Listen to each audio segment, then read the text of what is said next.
श्री साई भक्त लक्ष्मीबाई शिंदे ट्रस्ट शिर्डी व R Jhunjhunwala Shankara eye hospital नवीन पनवेल मुंबई यांच्या संयुक्त विद्यमाने शिबिर संपन्न झाले। यावेळी उपस्थित शंकरा आय हॉस्पिटल विश्वनाथ पाटील, साई सोनवणे व त्यांच्या सहकाऱ्यांनी विशेष परिश्रम घेतले।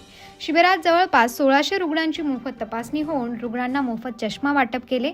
48 पेशंटला मोफत मोतीबिंदू शस्त्रक्रियासाठी पनवेल येथे नेण्यात आले। आज अखेर 15,000 पेक्षा जास्त गरजू व वयोवृद्ध रुग्णांनी शिबिराचा लाभ घेतला असून 2,000 रुग्णांवर मोफत मोतीबिंदू शस्त्रक्रिया करण्यात आली आहे।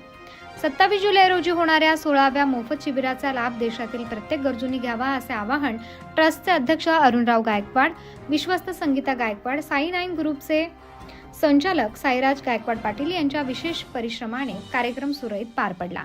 ज्येष्ठ नेते रमेश गोंदकर, राष्ट्रवादी काँग्रेस पार्टीचे जिल्हा उपाध्यक्ष संग्राम कोते, निलेश शिंदे, सचिन गोंदकर, शंतनू सुगवेकर, माजी क्रिकेटपटू अनिल वाल्हेकर, संदीप नागरे, अशोक गायके, शिवा गोंदकर, अभिजित गोंदकर, अजित जगताप, संकेत बोराडे, अमोल सुपेकर, गंगाधर वाघ आदी उपस्थित होते।